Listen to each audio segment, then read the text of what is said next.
Posted by u/complexwing7114. Throwaway account, as my husband and in-laws follow my main. I, 29F, have been married to my husband, 30M, who I'll call Alex. Alex and I met in college during our freshman year. We started off as just friends and got married 7 months ago. I've gotten along with his family, but we aren't super close. However, we're friendly enough. The problem is that Alex has begun to make me incredibly uncomfortable. Firstly, he's begun to ask me who I'm meeting with, where, what we plan on doing, and how long I'll be gone every single time I leave the house without him. At first, I just thought he was being protective and a good partner, just in case something happened, but then he started checking my phone after the visits, vetting, and researching each of my friends as well. He has also been pressuring me to link my bank account to his, as he's in charge of the finances, even though he was perfectly fine with keeping them separate before. We fight about it almost every day. Finally, yesterday, when he was preparing to go on a work trip for 2 weeks in California, he demanded that I wear a tracker so he could keep an eye on me while he's gone. I can't do this anymore. I feel like I'm suffocating, and his family, who I've spoken to about his worrying behavior, just said he's being careful and protective, as a good husband should. I need to gather my things and find a way to be gone before he gets home without tipping him off. He's always threatened that if he ever found me cheating on him, he'd turn in divorce papers the same day. He keeps a filled-out copy in his desk. I'm going to submit those the day I leave. But there's so much to do, like finding a new place to live, seeing if my job has any transfers available, and packing and moving in 2 weeks. His return flight is May 11th, so I need to move quickly.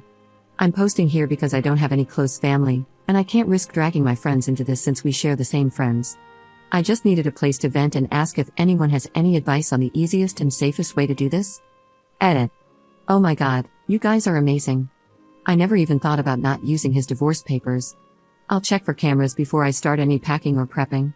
I may also shred his divorce papers just in case and look into getting a lawyer for myself. I'm in a no-fault divorce state, that much I do remember, which will help. I'll update again when I know more. The tracker he wants me to use is a small clip to put on a belt or waistband. I'll wear it unless I'm going or doing something related to me leaving. No pets yet, thankfully. Update 1 day later. I've gotten a lot of support and helpful advice, along with questions that I thought I should clarify before proceeding with the update. Some ask why I'd be hiding things from Alex regarding going out and who I'm meeting with. I'm not, and I have nothing to hide. However, when he begins to double-check everything I tell him with the other people there, right down to each person I talked to and what I said, did I send any text messages, did I order food, how much did I eat, that's when it started to feel like I was slowly being pushed into a corner. It didn't start out that bad, but gradually grew worse over time. All of the Reddit subs my in-laws' families are part of are related to gardening and DIY, so I highly doubt they'll see this. If they do, hopefully, I'll be gone by then. I talked to my job and explained things to my manager, and they promised to look into openings in other states to see if they could get me into one. They'll have an update on that in 3 days. I trust that my bank account is secure, considering he's tried to get into it before and failed. I found one camera in the kitchen, another in the living room, and one in our bedroom. As such, I've left them in place for now and have done all other planning in the bathroom, pretending I'm taking a bath. I'm honestly staying away from the domestic violence services since, unfortunately, my sister-in-law is higher up there, as she volunteers, and I have a feeling that if I showed up, they would know in a heartbeat. I can't look for apartments until I get the update from my work, but either way, I'm still going to be leaving the state. The day before I go, I will be changing my phone carrier and wiping my laptop and all of his electronics before I leave.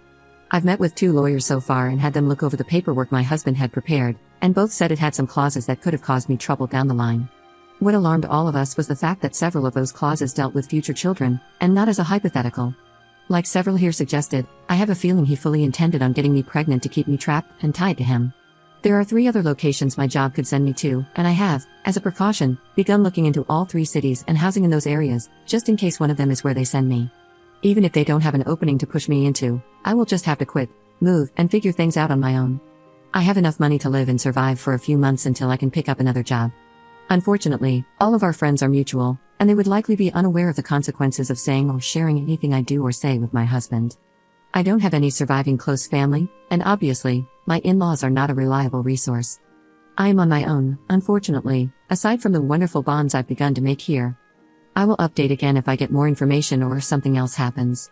Otherwise, I'll update when my work gets back to me. I do plan on leaving before he returns, though, just to make sure I'm not anywhere near here at that time. Second update 2 days later. Good news, my work has an opening I qualify for that will not only move me across the country but also comes with a salary increase. I've started telling my in-laws and friends that I'm planning a surprise outing for just the 2 of us when my husband gets back. This way, people won't give me odd looks if they see me out and about. I've even gone as far as asking my mother-in-law to show me his favorite recipes. Meanwhile, I found a moving company that, while small, is willing to work during a storm. The reason is that in 5 days, we're supposed to get hit with a large storm front. I plan to shut off the breaker and say we lost power if he asks, just as several people here suggested, and even send him a short clip of the storm. I will have all of my stuff moved that afternoon, and I will be flying out once the weather has cleared enough to do so. I have a lawyer who will push my divorce through, and I filled out the necessary paperwork so that I don't have to be here for it. I'm not suing for assets or alimony, and I've shredded his divorce papers as well. I've set up a cheap payphone plan through Cricket until this is all said and done, at which point I will find a new carrier, number, and phone. This one is being wiped and left behind. My laptop is provided by my work, and the IT department inspected it thoroughly. It was clean, thankfully. No other electronics aside from my laptop. New phone will be coming with me. If Alex needs to talk to me, he can do it through my lawyer. I'm hoping nothing seems amiss to him until after I leave, and I'm not turning the breaker back on when I go. He can do that when he gets home.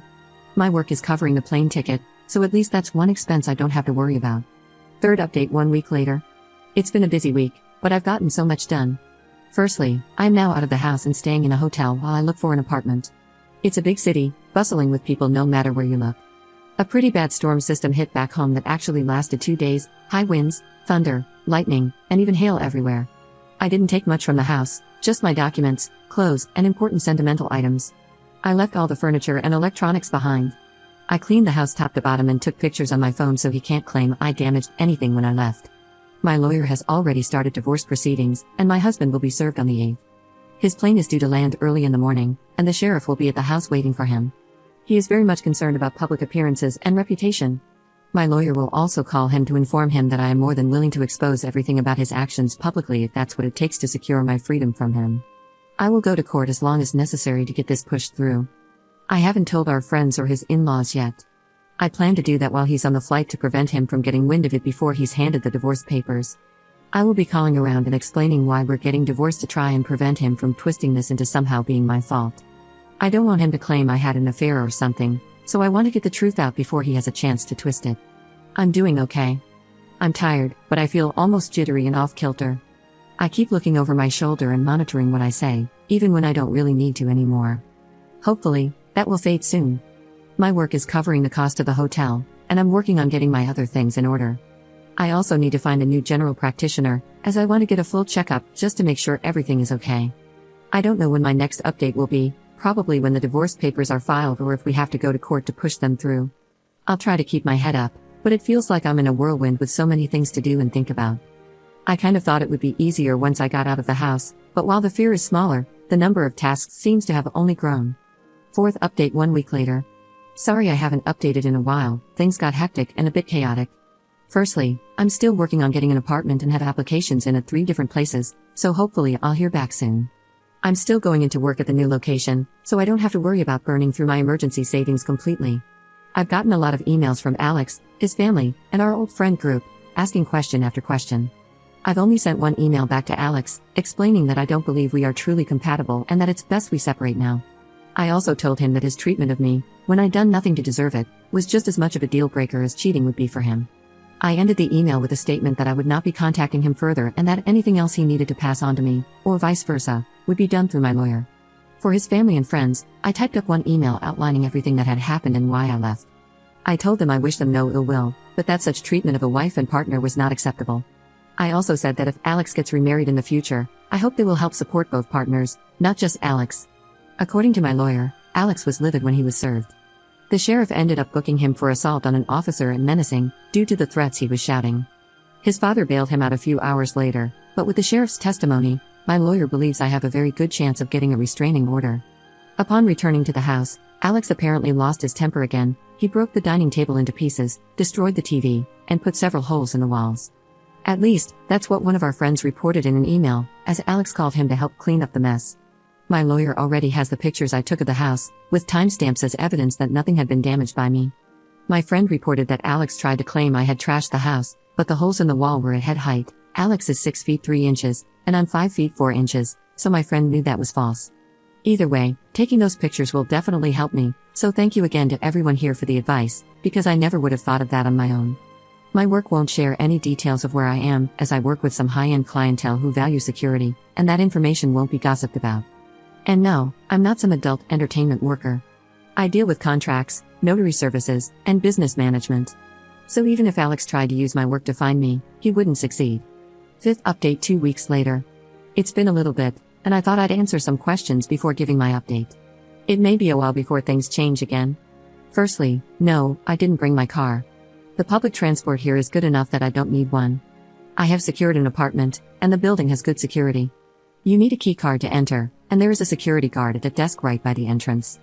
As part of my contract, I provided them with a photo of Alex and his family, so even in the off chance they do find me, they won't be allowed in. The responses I received from the emails varied. His family said I was overreacting and that I owe Alex an apology for the problems this has caused him. They mentioned that the pending criminal charges put him at risk of losing his job if he's convicted. Alex sent a long email apologizing and pleading for me to come home. He said he was worried about me and is willing to go to therapy if it will appease me. He wants us to stay together and didn't think leaving was an appropriate response to his genuine concern and worry for my health and safety. The replies from our friends were somewhat lacking. They said they didn't think Alex was ever going to hurt me and that I shouldn't let my imagination run wild. As much as I'd like to say I was surprised by the lack of support, I'm honestly not. He intends to fight the divorce, but I am letting my lawyer handle it. I am also pursuing a protective order. Once I was approved for my apartment, I froze my credit, changed my phone carrier and number, and made sure that none of my documents list Alex as my next of kin or power of attorney. Some have asked why I was so paranoid about Alex and his possible future actions. The answer to that is actually somewhat simple: my grandmother. I love that woman to bits. As a teen, she explained why my grandfather was never around. He was extremely abusive and manipulative, and in her generation, divorce wasn't really an option. She wouldn't have been able to buy a house or get a good enough job to support herself and my mother on her own.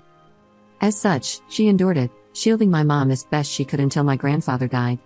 When I felt like I might have been overreacting, I remembered how she always said she wished she could have seen my grandfather for what he was early on, when she might have been able to annul the marriage. I don't know when I'll update again, maybe when the divorce goes through or if something big happens, but until then, I'm just trying to keep my head above water. 6th update 1 month later. It's been a month since my previous update, and I wanted to share what's been going on in the meantime. The divorce is proceeding, but since I don't need Alex to agree, and he isn't, it means I have to go through the courts to get it approved. As a result, it could take up to 6 months to push it through, even though I'm not claiming property, alimony, or compensation. I just want a clean break and separation. Alex has attempted to use our friends to reach out to me, as he doesn't want to communicate through my lawyer. He claims it's disrespectful and cowardly to hide behind my lawyer, and not meet him face to face. Alex did write me a letter, which he passed to my lawyer, but its contents were him justifying his actions. He claimed that in today's world, it's dangerous for women to be on their own, which is why he was so intent on keeping me safe from harm. He wanted me to understand that he was trying to protect me as best he could and expressed hurt that I would lie to him and hide my dissatisfaction with our marriage and my plans to leave. I didn't reply, because at no point did he apologize. All he did was turn everything around on me, claiming I was being overly dramatic, emotional, and cowardly. There was also a second letter from my sister-in-law. Her letter was honestly disturbing and completely justified my misgivings about approaching her in any professional capacity. She spent 5 paragraphs detailing what a real abusive relationship looks like and insisted that Alex was the furthest thing from abusive. The details she included were all related to financial and physical abuse, nothing like what Alex had been doing. She even stated that my attempts to smear her brother's name for attention and clout made me the abuser, not him. I haven't really been able to process that, admittedly. Part of me can't help but wonder if she's right. I mean, I blindsided him by leaving the way I did and have refused to speak with him at all. My old boss recommended that I look into therapy after I moved, and I think I need to. I've had a hard time adjusting to being on my own. I keep censoring myself and haven't even gone out to eat yet. I always end up worrying, what if someone sees me? What if I get in trouble for spending my money on something frivolous? My lawyer is continuing to push for the divorce, and I shouldn't need to be physically present in court. Any necessary meetings with the judge can be done via Zoom. I'm trying to avoid confrontation with Alex and his family as much as possible, and I've passed both letters to my lawyer in case he needs them. Most of our friends are still trying to avoid taking sides, and honestly, I'm reaching the point of just letting them go as well. I'm tired of trying to get them to understand at this point. I don't know if anything significant is going to happen, so my next update may not be until around mid-November, depending on how long it takes to finalize the divorce.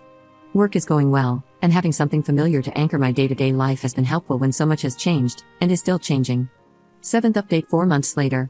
It's been a while since I last updated, as I needed to let the court step in since Alex wasn't willing to grant my request for a divorce. We started with mediated sessions via Zoom, but after 4 sessions, it was decided that no compromise could be reached between us. The things Alex was pushing for were ones I'm not even willing to humor, let alone agree to. He wanted me to tell our friends, and those I had informed about his actions, that I'd made it all up to gain sympathy. He also wanted me to pay him for defamation and suffering, including the wages he lost for sitting in jail for 2 days and missing work before being bailed out. Lastly, he wanted me to return and, to quote him, stop my foolish behavior and act like a proper wife and partner. Yeah, no. So, needless to say, our mediated sessions went absolutely nowhere. Thankfully, the judge doesn't seem to be buying into Alex's act, even though he certainly tried. It took me far too long to see Alex for who he really was, and part of me feels like an idiot for not seeing it sooner. But the judge seemed to clock him for exactly what he is within the first meeting. Maybe I just didn't want to see it. I don't know. Alex ended up arguing with the judge a lot, even being held in contempt 4 different times. I think that's honestly why this moved as quickly as it did. It didn't help that Alex tried to bring in his family as character witnesses, but they were dismissed by the judge, who said that the abuse wasn't seen or heard by them, and as such, they only knew part of Alex's character. In his closing statement after approving the divorce, the judge went on to call Alex a narcissist, and said that if Alex loved himself so much that he abused the one he'd married, he should just let the divorce happen and marry a mirror instead. I didn't think a judge was allowed to say something like that at all, but my lawyer just shook his head and told me not to say anything, so we left. Here's the update I'm sure everyone's been hoping for and probably guessed: I'm officially divorced. The documents were processed 3 days ago, and I'm still in disbelief.